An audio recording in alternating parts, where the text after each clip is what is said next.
मक्के के लिए खेत की तैयारी। खेत की तैयारी के लिए पहला पानी गिरने के बाद जून माह में हेरो करने के बाद पाटा चला देना चाहिए। यदि गोबर के खाद का प्रयोग करना हो तो पूर्ण रूप से सड़ी हुई खाद अंतिम जुताई के समय जमीन में मिला दें। रब्बी के मौसम में कल्टीवेटर से 2 बार जुताई करने के उपरांत 2 बार हैरो करना चाहिए।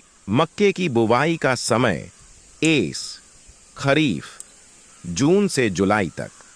2 रब्बी अक्टूबर से नवंबर तक। 3 जायद फरवरी से मार्च तक। मक्के की बीज की मात्रा। संकर जातियां 12 से 15 किलो हेक्टेयर। कंपोजिट जातियां 15 से 20 किलो हेक्टेयर।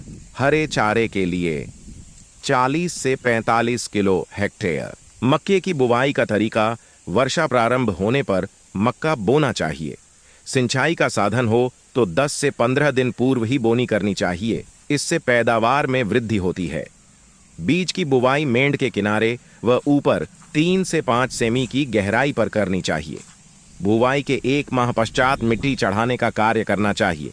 बुवाई किसी भी विधि से की जाए, परंतु खेत में पौधों की संख्या 55 से 80 हजार हेक्टेयर रखना चाहिए। खाद एवं उर्वरक की मात्रा। शीघ्र पकने वाली 80, 50, 30 NPK। मध्यम पकने वाली 120, 60, 40 NPK। देरी से पकने वाली 120, 75, 50 NPK। भूमि की तैयारी करते समय 5 से 8 टन अच्छी तरह सड़ी हुई गोबर की खाद खेत में मिलाना चाहिए तथा भूमि परीक्षण उपरांत जहां जस्ते की कमी हो वहां 25 किलो हेक्टेयर जिंक सल्फेट वर्षा से पूर्व डालना चाहिए। निराई गुड़ाई बोने के 15 से 20 दिन बाद डोरा चलाकर निंदाई गुड़ाई करनी चाहिए या रासायनिक निंदानाशक में एट्राजीन नामक निंदानाशक का प्रयोग करना चाहिए। एट्राजीन का उपयोग हेतु अंकुरण पूर्व 600-800 ग्राम एकड़ की दर से छिड़काव करें।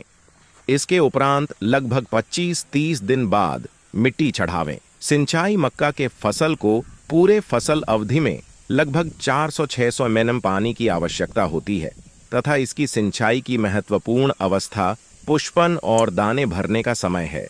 इसके अलावा खेत में पानी का निकासी भी अति आवश्यक है।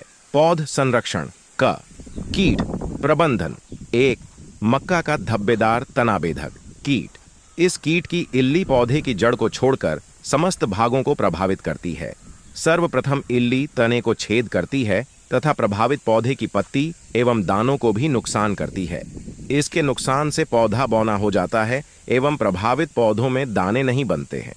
प्रारंभिक अवस्था में डेड हार्ट सूखा तना बनता है एवं इसे पौधे के निचले स्थान के दुर्गंध से पहचाना जा सकता है।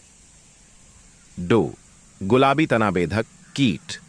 इस कीट की इल्ली तने के मध्य भाग को नुकसान पहुंचाती है। रोग व उपचार। 1 तुलासिता। रोग पहचान। इस रोग में पत्तियों पर पीली धारियां पड़ जाती है। पत्तियों के नीचे की सतह पर सफेद रुई के समान फफूंदी दिखाई देती है। ये धब्बे बाद में गहरे अथवा लाल भूरे पड़ जाते हैं। रोगी पौधे में भुट्टा कम बनते हैं या बनते ही नहीं हैं। रोगी पौधे बौने एवं झाड़ी नुमा हो जाते हैं। उपचार। इनकी रोकथाम के लिए जिंक मैग्नीज कार्बामेट या जीरम 80% 2 किलोग्राम अथवा 27% के 3 लीटर प्रति हेक्टेयर की दर से छिड़काव आवश्यक पानी की मात्रा में घोलकर करना चाहिए। 2 झुलसा रोग पहचान। इस रोग में पत्तियों पर बड़े लंबे अथवा कुछ अंडाकार भूरे रंग के धब्बे पड़ जाते हैं। रोग के उग्र होने पर पत्तियां झुलसकर सूख जाती हैं। उपचार। इसकी रोकथाम के लिए जिनेब या जिंक मैग्नीज कार्बामेट 2 किलो अथवा जीरम 80%, 2 लीटर अथवा जीरम 27%, 3 लीटर प्रति हेक्टेयर की दर से छिड़काव करना चाहिए। नियम का काढ़ा 250 मिली को प्रति पंप के हिसाब से फसल में तर-बतर कर स्प्रे करें। उपज। 1 शीघ्र पकने वाली 50 से 60 क्विंटल हेक्टेयर।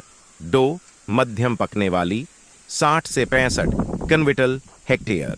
3 देरी से पकने वाली 65 से 70 क्विंटल हेक्टेयर। ऐसे ही फसलों की जानकारी के लिए हमारे AVS हाईटेक नर्सरी को सब्सक्राइब करें। धन्यवाद।